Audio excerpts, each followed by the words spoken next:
Well, Happy New Year. What a blessing it is for me to be here this morning after spending most of my day yesterday moving. I'm glad that's done. This morning I walked into a fairly well-known national purveyor of the elixir of life, coffee, which of course is brewed from water. Now, I'm not going to give away which particular national chain this was that got its start in Seattle for fear that I would endorse them or some way or give away where I had been. But what a blessing and joy it was when I walked through those doors this morning to see members of Mount Diablo Unitarian Universalist Church gathering for their morning elixir. Joy on their faces to be together, my joy in seeing them, and I hope their joy in seeing me. I learned this morning that they changed the tables and chairs at this particular place, right? And so the group was getting used to the new configuration, losing the big table and now into smaller tables. I overheard some conversation about members of the group moving fairly soon. It reminded me in terms of my own move that we live often, if not always, in liminal space. Liminal coming from that root word of threshold, that we stand on thresholds all of our lives, whether they're the thresholds of new chairs and tables at our coffee shop on Sunday mornings, whether they're the threshold of a new home, new experience, whether they are the thresholds of new beginnings to come. Rituals like the water communion are ways of marking the liminal spaces in which we live. And even rituals are liminal. You'll find that over the many years since the water communion was created in the 1980s, that it has changed and adapted, that congregations, Unitarian Universalist congregations across North America and other parts of the world have adapted it in ways that create meaning for them. And in fact, it's changed here as well.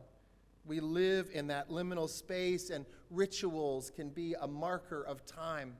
I say this morning, this is my second water communion at Mount Diablo Unitarian Universalist Church. What a blessing that is for me in terms of marking my own time and my own moments in life. And it's fitting that we use water in ritual as well. We can think of so many religious communities where water is sacred, from the child dedication where we use our collected water, to the Hindu ritual of bathing in the Ganges, to the rituals of baptism, to the ritual washing called wudu in the Islamic community, done 5 days, 5 times a day before prayer. So many ways in which water, which is the building block of life, we could not live without water. This ritual, as we will learn just before we do it, was created by women within Unitarian Universalism, Carolyn McDade and Lucille Shuck Longview, preparing for a Women and Religion conference in Lansing, Michigan in the early 1980s. They wanted to create a ritual about community taking power and creating a political and liberating theology. They wanted a ritual that broke the long silence of laywomen and in the creation of a sacred space for and by women that happened with a circle and a simple bowl. And nearly 40 years after its creation, the water ritual speaks to a deepening awareness of our solidarity with siblings globally who lack the most basic and precious resources. It's so easy to metaphorage with water. I was thinking a lot about the molecular structure and this notion that water molecules have a sense of cohesion.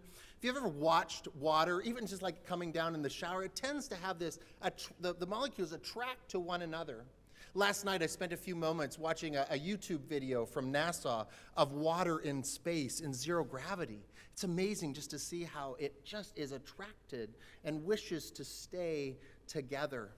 I think of that cohesion when I think of religious community, that in some way we are attracted to be together because we know that we can do more together than we can do apart as individuals. I'm going to invite you in this new year to try something new in this religious community, maybe a new way of spiritual growth for you, a new way to be of service to the community. I'm trying something new for the first time in my ministry. I'm supervising an intern minister, Aaron Eves, who is here this morning. That's my new thing. I have to learn how to find him as the year goes by, but I'll get the habit, and I invite you all into new experiences here. So let this ritual this morning remind us of our attractions to religious community, the cohesion that we seek. Though we come and go our separate ways to live our lives, we return again and again as co-creators of religious community, where together we can do so much more than we could ever on our own. May it be so. Blessed be, and amen.